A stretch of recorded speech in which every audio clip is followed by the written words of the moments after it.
Thank you, Colwyn. Welcome to tonight's regional news. We start with a story coming out of Jamaica.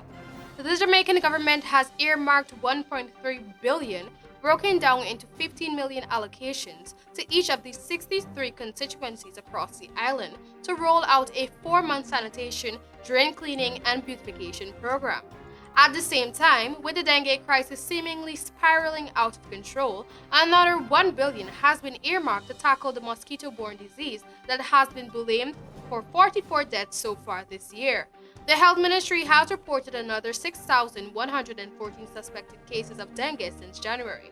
Prime Minister Andrew Holness, who announced the mitigation program in Parliament, said that while the exercise would have an element of Christmas work in it, the program would focus primarily on the clearing of blocked drains and gullies, the bushing of roadsides, gully banks and verges, and the collecting of municipal waste, as well as the beautification of public spaces.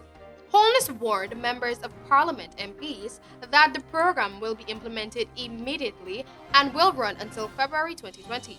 According to Holness, if funds are not used by the end of February, they will be reallocated to other national programs. To ensure that taxpayers get value for money, Holness said that the Integrity Commission would be tasked with the responsibility of providing oversight.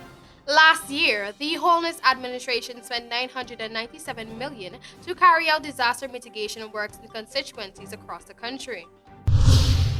And now we move on to Anguilla. Officials in Anguilla are preparing a warrant for the arrest of a Connecticut man who refused to return to the Caribbean island to face charges in the death of a hotel resort worker, the Attorney General for the British Territory said recently. Attorneys for Scott Hapgood of Darien said he skipped Monday's pretrial hearing because Anguilla officials did not provide assurances he would be allowed to remain free on bond, and he was worried about his safety. Anguilla is subject to an extradition treaty between the US and Britain, and the standoff could set up a diplomatic clash over a case that has caught the attention of President Donald Trump. Hapgood and his family say a hotel worker, Kenny Mitchell, 27, of Dominica, showed up at their room unannounced during their April vacation and demanded money, then attacked them. Mitchell died, and Hapgood, who said he acted in self-defense, was charged with manslaughter. An autopsy report showed Mitchell died of positional asphyxia and received blunt force injuries to his torso and other areas. Hapgood's representatives said a toxicology report showed that Mitchell was found to have drugs, including cocaine, in his system. Anguilla's Attorney General said Hapgood's concern about his safety and the fairness of proceedings are totally groundless.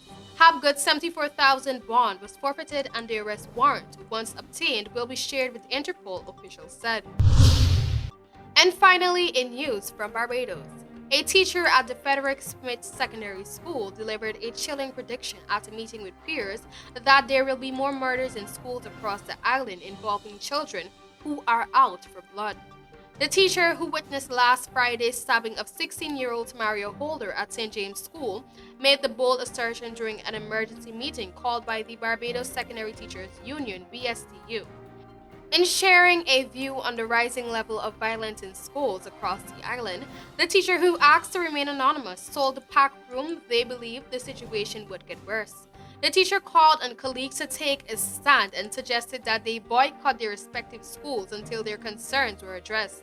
The teacher said it appeared students at secondary schools across the island had lost respect for teachers. Last Friday, several students and teachers at Frederick Smith Secondary School were left traumatized after 16-year-old Mario Holder was stabbed to death by a fellow student, 15, who is in police custody. And that was all for tonight's regional news. Back to you, Colwyn.